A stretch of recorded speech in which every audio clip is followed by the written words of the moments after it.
तो ऐसा क्यों? पहले तो इसका एग्जाम्पल है हमारे पास सोडियम सल्फेट डेकाहाइड्रेट, ये वाला है। तो ये हमारे पास इसकी सोल्युबिलिटी क्या करेगी? डिक्रीज करेगी। कब? जब हम क्या करते हैं, इसका टेम्परेचर बढ़ाते हैं। तो ऐसा क्यों? क्योंकि ये वाली जो रिएक्शन है, ये कौन सी रिएक्शन है? एक्सोथर्मिक है। और एक्सोथर्मिक में मतलब क्या हुआ? हीट निकलती है। तो हमें पता है ये एक इक्विलिब्रियम प्रोसेस है, तो हमें पता है यहाँ पे सल्यूट प्लस सोलवेंट और ये कन्वर्ट हो जाएगा सॉल्यूशन में और इसमें हीट निकल रही है। ओके, अब हम टेम्परेचर बढ़ाएंगे तो हमें पता है और ज़्यादा हीट निकलेगी। पहले तो इक्विलिब्रियम में है, लेकिन टेम्परेचर जैसे बढ़ाएंगे हीट बढ़ेगी तो ये वाली जो साइड है ये ज़्यादा बढ़ेगी, ये बढ़ेगी तो ये कम होगी। इक्विलिब्रियम क्या हो गया? डिस्टर्ब हो गया। तो ये अपने आप को क्या करेगा? एडजस्ट करेगा। एडजस्ट करने के लिए इसको कहाँ पे आना पड़ेगा? बैक की तरफ। बैक का आने का मतलब क्या हुआ? सॉल्यूशन में से सल्यूट और सॉल्वेंट क्या होंगे? अलग अलग हो जाएंगे। अलग होने का मतलब ये हुआ कि सल्यूट वापस आ रहा है, यानी सोल्युबिलिटी क्या कर रही है? डिक्रीज कर रही है। इसलिए हमने बोला ना, वो वाली रिएक्शंस या वो वाले सब्सटेंस जिनमें सोल्युबिलिटी क्या करती है? डिक्रीज करती है। कब? जब हम टेम्परेचर क्या करते हैं? इंक्रीज करते हैं। तो ये दूसरा हमारे पास टाइप हो गया। अब हम बात करेंगे तीसरे टाइप्स की, वो वाले जिनमें टेम्परेचर बढ़ाने से ना तो सोल्युबिलिटी बढ़ती है ना ही घटती है। ठीक है, पहले तो हमने पढ़ा भी एक केस में जिसमें बढ़ी टेम्परेचर बढ़ाने से, दूसरा केस जिसमें घटी। अब तीसरा केस ना तो घटेगी ना ही बढ़ेगी। तो फिर इसमें होगा क्या? भी टेम्परेचर भी बढ़ा रहे हैं, ना बढ़ रही है ना घट रही है। तो ये कुछ सब्सटेंस ऐसे होते हैं जो पॉलीमॉर्फिक फॉर्म में एग्जिस्ट करते हैं। पॉलीमॉर्फिक मतलब एक से ज़्यादा स्टेट के अंदर एग्जिस्ट करते हैं। जैसे सॉलिड स्टेट में हमने पढ़ा हुआ है कईयों की क्लिनिक जो हमारे पास ट्राइक्लिनिक शेप होती है, मोनोक्लिनिक होती है, तो अलग अलग क्या होती है? उनकी क्रिस्टलाइन स्टेट होती है। तो इसमें क्या होता है? जब उसको हम हीट करते हैं तो एक क्रिस्टलाइन फॉर्म से दूसरी क्रिस्टलाइन फॉर्म में चेंज हो जाता है। सोल्युबिलिटी नहीं बढ़ती है ना ही घटती है, पर उसकी जो स्टेट है वो एक स्टेट से दूसरी स्टेट में चेंज हो जाती है। और जो स्टेट होती है उनको हम बोलते हैं ट्रांजिशन फेस या ट्रांजिशन स्टेट। और जिस टेम्परेचर पे वो चेंज होते हैं उनको हम क्या बोलते हैं? Transition temperature. तो तीसरी कौन सी हुई? Those substance whose solubility not increase और डिक्रीज, ना तो बढ़ेगी ना घटेगी, नॉट इंक्रीज और decrease by increase of temperature. जब हम टेम्परेचर बढ़ा रहे हैं तब। तो फिर इसमें होगा क्या? तो ये किन के अंदर होता है? इन दो सब्सटेंस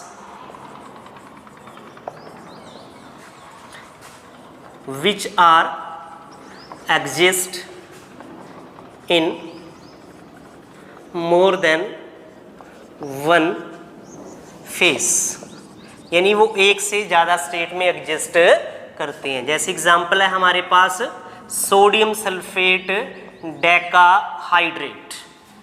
क्या है हमारे पास? Sodium sulphate decahydrate. तो ये जो हमारे पास है, ये एक तो देखो वाटर प्रेजेंट है और वाटर वाले स्टेट को हम बोलते हैं हाइड्रेटेड फॉर्म, और जिनमें वाटर नहीं होगा उसको हम क्या बोलेंगे?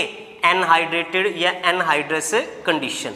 तो ये दो स्टेट में एग्जिस्ट करता है। अगर हम इसको कर देते हैं अबव 32.4 डिग्री सेल्सियस, तब तो ये एग्जिस्ट करेगा इस स्टेट में।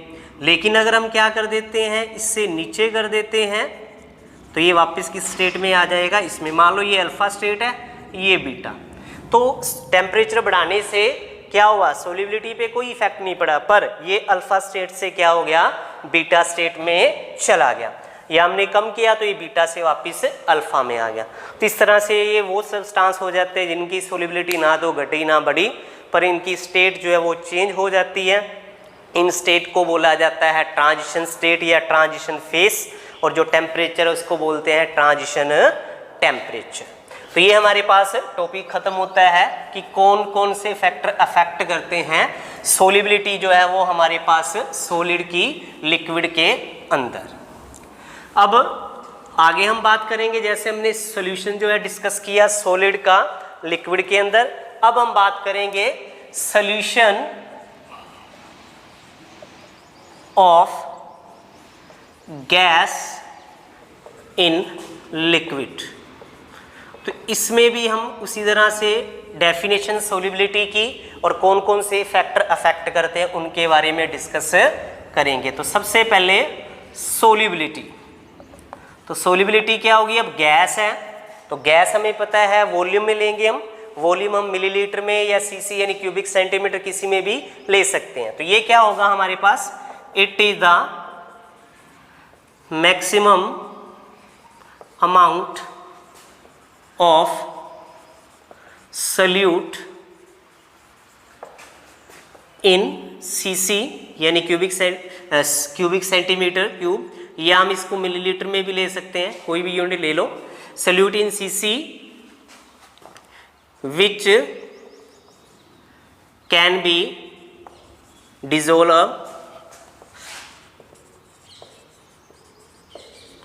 इन यूनिट वॉल्यूम। यूनिट वॉल्यूम मतलब हम कोई भी ले सकते हैं, वो जैसे 100 ml ले लिया या 1 ml ले रहे हैं, किसी भी टर्म्स में हम ले सकते हैं unit volume to make saturated solution.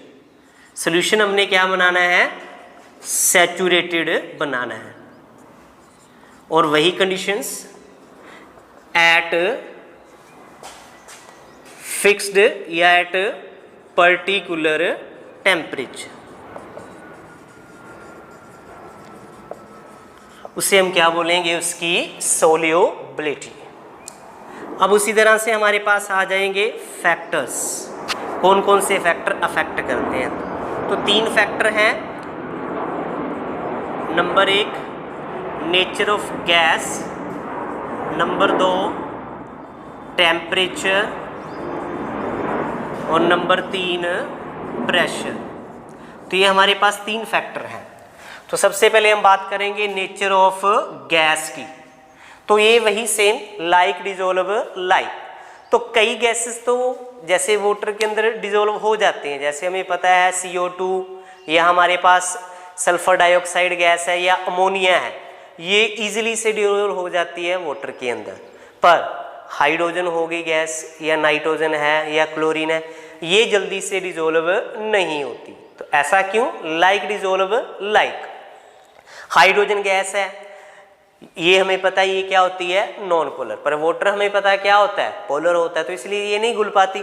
लेकिन जो CO2 है या हमारे पास अमोनिया है, वो हमें पता है क्या, पोलर है। पोलर है तो वो इजीली से बॉन्डिंग बना सकती हैं, इसलिए डिसोल्व हो जाती हैं। तो इसमें भी हमारा क्या रहेगा कॉन्सेप्ट, वही सेम लाइक डिसोल्व लाइक। ठीक है, क्या रहेगा, लाइक डिसोल्व लाइक। यानी कुछ गैसेस तो हैं वो डिसोल्व हो जाती हैं वाटर के अंदर, जैसे हमारे पास CO2 है, अमोनिया है, ये वाली गैस, लेकिन H2N2 ये वाली गैसेस डिसोल्व नहीं हो पाती। दूसरा हमारे पास फैक्टर आता है टेम्परेचर का। तो टेम्परेचर का क्या इफेक्ट पड़ता है, तो नॉर्मल सी बात है कि कोई भी गैस अगर डिसोल्व है, उसको हम क्या करेंगे, उस सोल्यूशन को गर्म करेंगे तो सोलिबिलिटी क्या करेगी, गैस की डिक्रीज करेगी। ऐसा क्यों, ऐसा इसलिए क्योंकि जो गैस जब डिसोल्व होती है किसी लिक्विड सॉल्वेंट के अंदर, तो उनका जो डिसोल्यूशन प्रोसेस है वो हमारे पास एक एक्सोथर्मिक प्रोसेस है। और एक्सोथर्मिक प्रोसेस है तो उसमें हमें पता है हीट निकलेगी, और अगर हम टेम्परेचर और ज़्यादा बढ़ाएंगे तो हमें पता है क्या होगा, टेम्परेचर ज़्यादा बढ़ाने से क्या होता है कि जो इक्विलिब्रियम है वो डिस्टर्ब होगा, और डिस्टर्ब होने से वो अपने आप को रीएडजस्ट करेगा।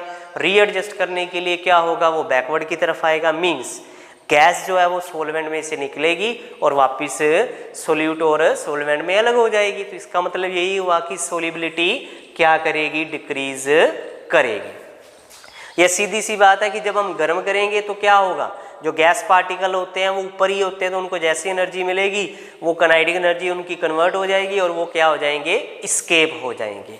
क्या हो जाएंगे, वो हमारे पास एस्केप हो जाएंगे। क्यों, क्योंकि हमने डिस्कस किया कि ये क्या है, एक्सोथर्मिक प्रोसेस है।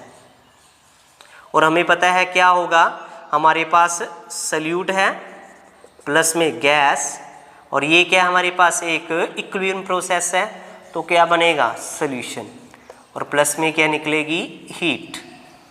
तो हमें पता है ये इक्विलिब्रियम प्रोसेस है, लेकिन अगर हम क्या कर रहे हैं टेम्परेचर बढ़ाएंगे तो क्या होगा, ये वाली साइड क्या हो जाएगी बढ़ जाएगी, इक्विलिब्रियम क्या हो जाएगा डिस्टर्ब होने से बराबर नहीं ये साइड, ये अपने आप को रीएडजस्ट करेगा। तो रीएडजस्ट होने के लिए इसको वापस आना पड़ेगा। वापस आने का मतलब क्या हुआ, सोल्यूशन टूट जाएगा सल्यूट और गैस में, तो गैस क्या हो जाएगी एस्केप हो जाएगी। तो इस तरह से हमारे पास क्या है नेचर ऑफ गैस और टेम्परेचर का जो है वो फैक्टर हम डिस्कस कर चुके हैं। प्रेशर जो बहुत इंपॉर्टेंट है, इस बेस पे क्वेश्चंस आता है, न्यूमेरिकल आता है, और इसकी एप्लीकेशन बेस पे क्वेश्चंस आता है, हेनरी लॉ का क्वेश्चन, वो हम कल डिस्कस करेंगे। ठीक है, वो बहुत इंपॉर्टेंट है, उसका क्वेश्चन आता ही है, किसी न किसी कोड में आता है पक्का, तो उसके बारे में हम कल डिस्कस करेंगे। तो आज इतना ही, तो होप करता हूँ आपको समझ आ गया होगा। अगर फिर भी किसी को कोई प्रॉब्लम है तो वो प्लीज़ डिस्कस करें, कमेंट्स करें, ताकि आपकी प्रॉब्लम को रिजॉल्व किया जाए। Thank you, have a nice day.